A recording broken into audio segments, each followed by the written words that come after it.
Hello everyone! In this video, we will going to discuss decision making, particularly about groups and decisions, the functional perspective, and group as imperfect decision makers. Though decisions are based on individual thinking, they are high quality if the individual has expertise and experience in making such decisions. In this chapter, we will be able to learn why make decisions in groups, what problems undermine the effectiveness of decision making in groups, why do groups make riskier decisions than individuals, what is groupthink, and how can it be prevented. Groups and decisions, the functional perspective.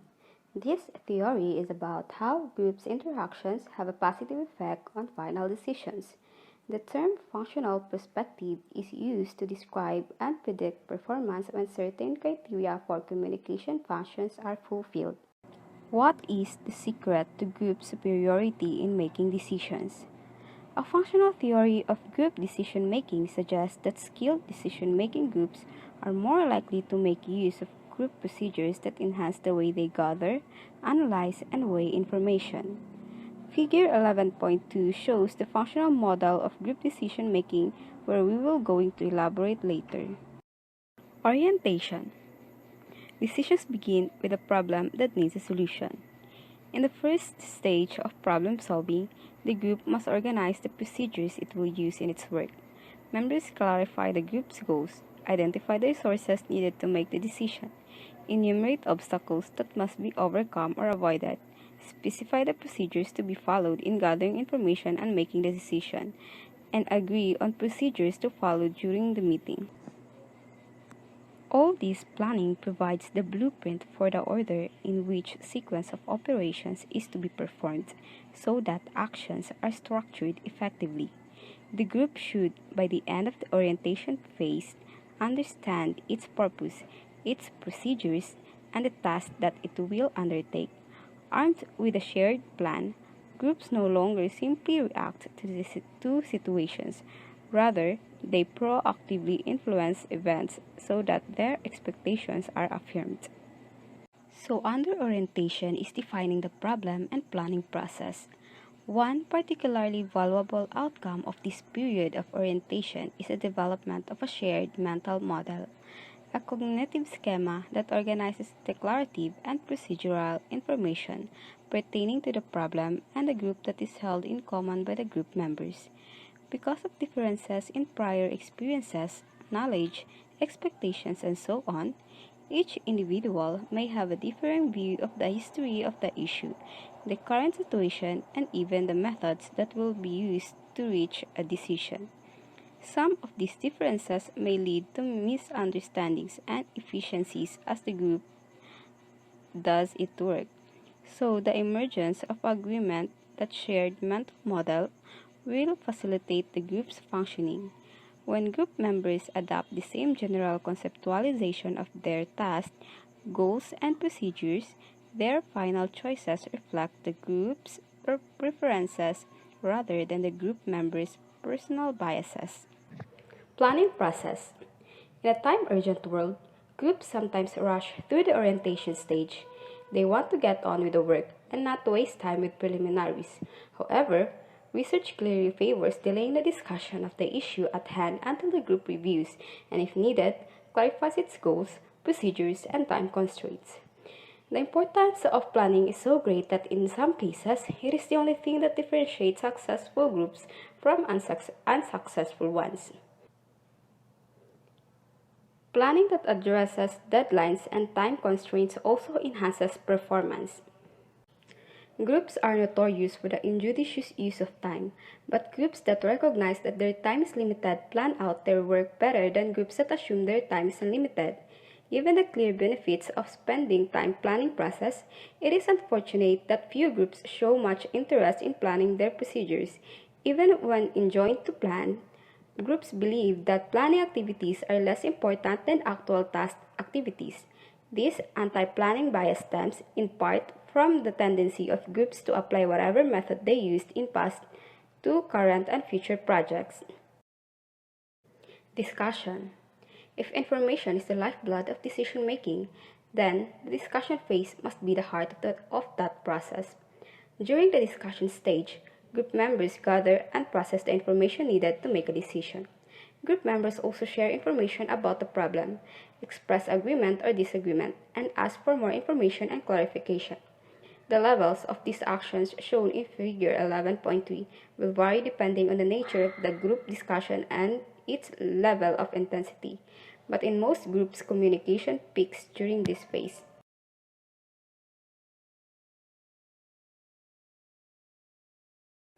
What is the value of all this discussion and debate? An information processing approach to decisions assumes that people strive, in most cases, to make good decisions by acquiring the information that is relevant to the issue and processing that information thoroughly so that its implications are clearly understood. A collective information processing approach to decision making also assumes that people seek out and process relevant information, but that they do this cognitive work during the group discussion.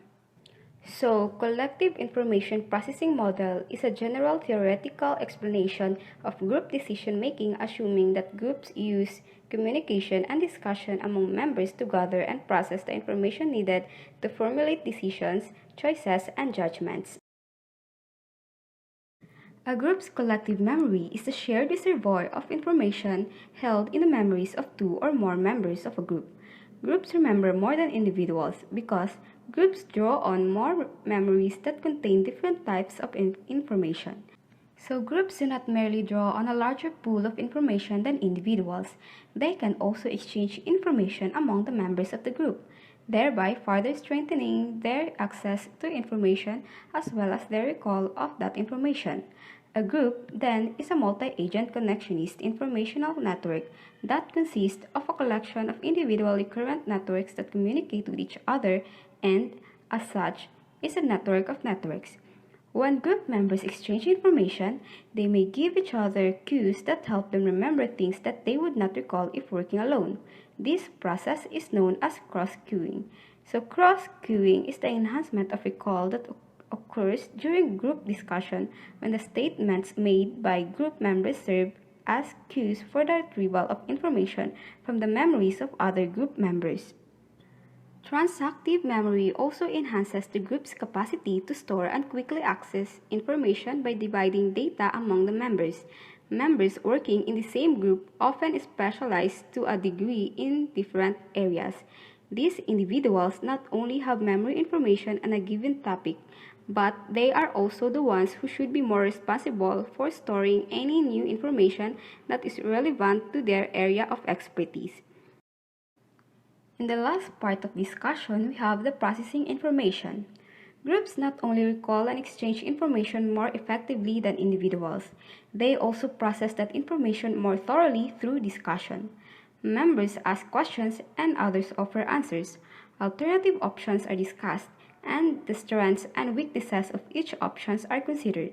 Group members analyze each other's ideas and offer corrections when they note errors. Members dialogue with one another, sharing viewpoints and seeking a shared meaning.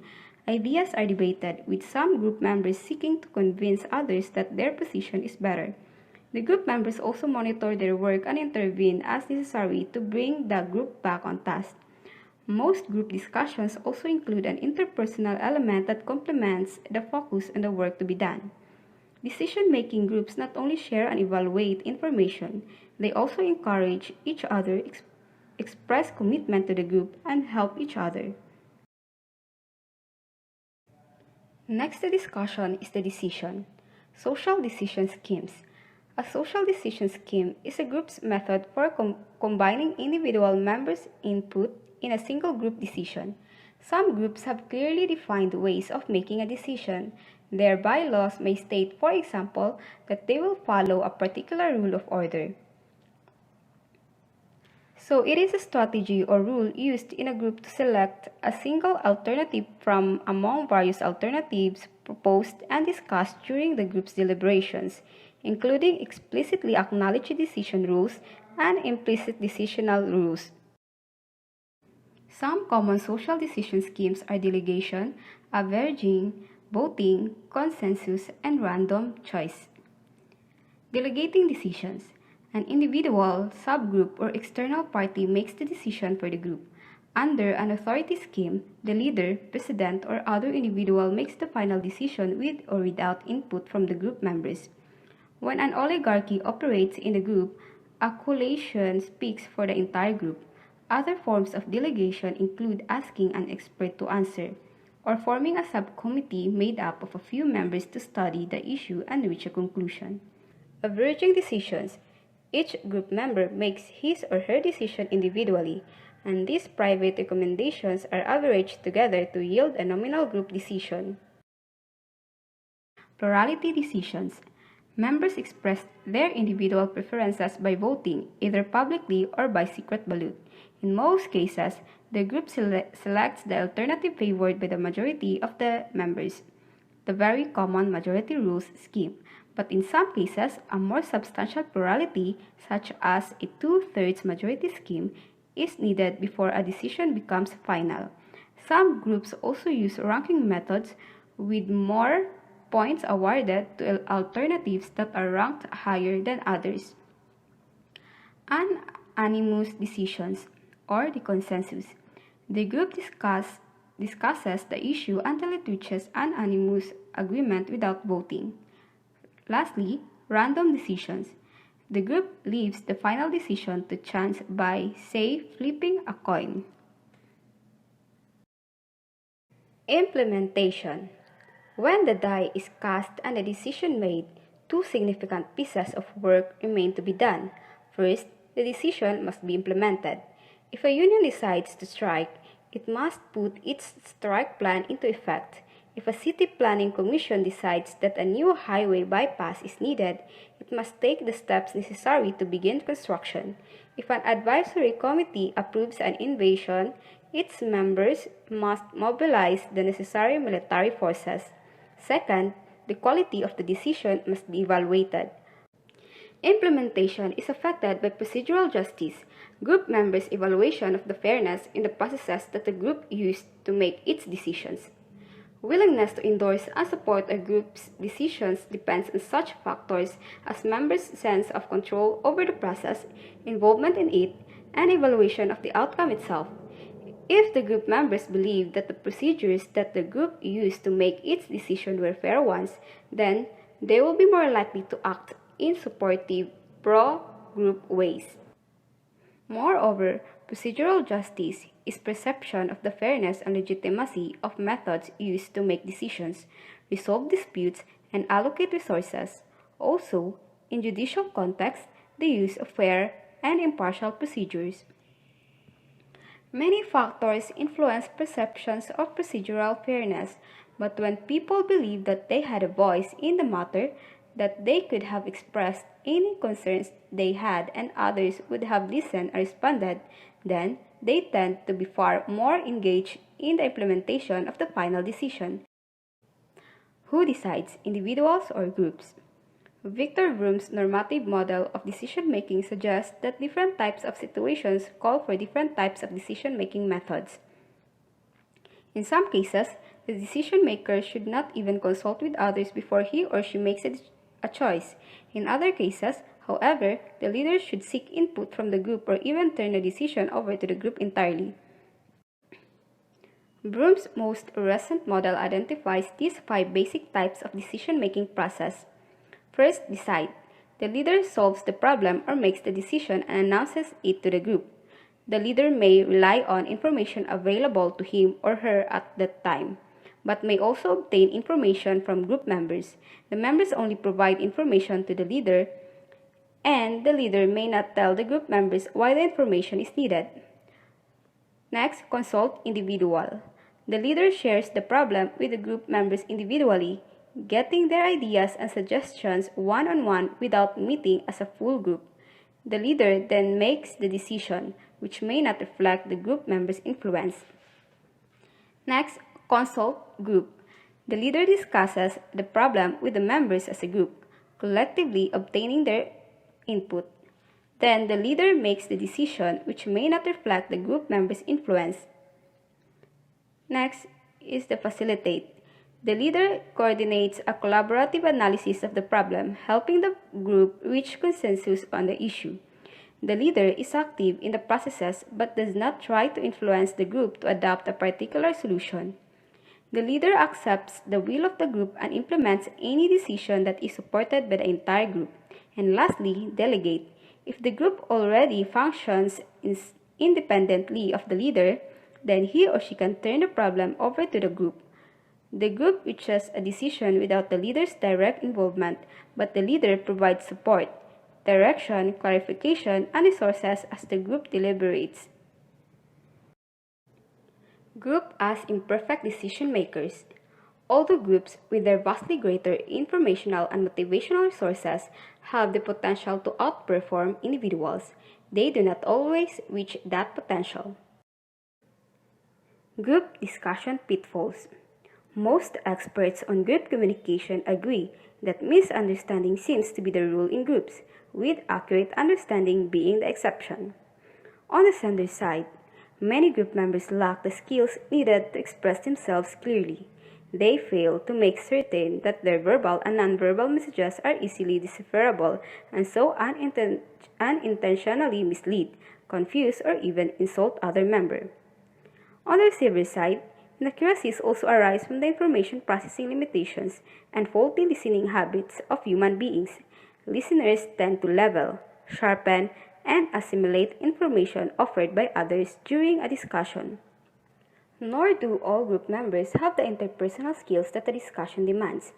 Sometimes, groups use discussion to avoid rather than make a decision. People tend to be reluctant decision makers who will do anything to avoid making a hard choice. So here are some avoidance tactics. So we have procrastination, bolstering, denying responsibility, muddling through, satisficing, and trivializing the discussion.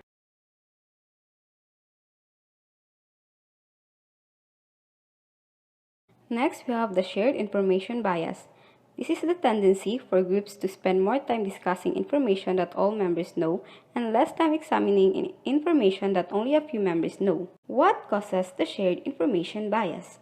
The shared information bias reflects the dual purposes of discussion. As a form of informational influence, discussions help individuals marshal the evidence and information they need to make good decisions.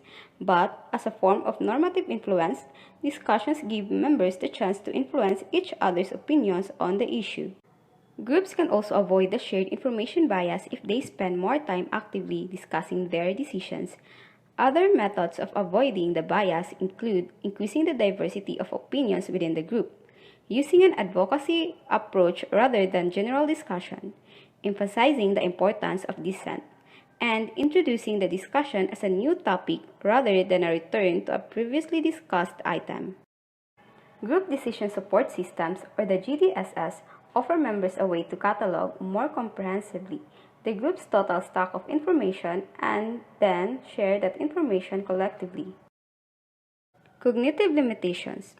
Groups generate decisions through processes that are both active and complex. Members formulate initial preferences, gather and share information about those preferences, and then combine their views in a single group choice. Although these tasks are relatively ordinary ones, they sometimes demand too much cognitive work from members. So here are the three general categories of potential bias. First, sins of commission. This is the misuse of information. Next, sins of omission, overlooking useful information. And lastly, sins of imprecision, relying inappropriately on mental rules of thumb or heuristics that oversimplify the decision. Groups must exercise care to keep these biases in check. Consider, for example, individuals' and groups' resistance to the confirmation bias. In decision-making situations, people often start off with an initial preference and then seek out additional information to test the accuracy of their initial inclinations. And this will be the end of my report. Thank you for listening.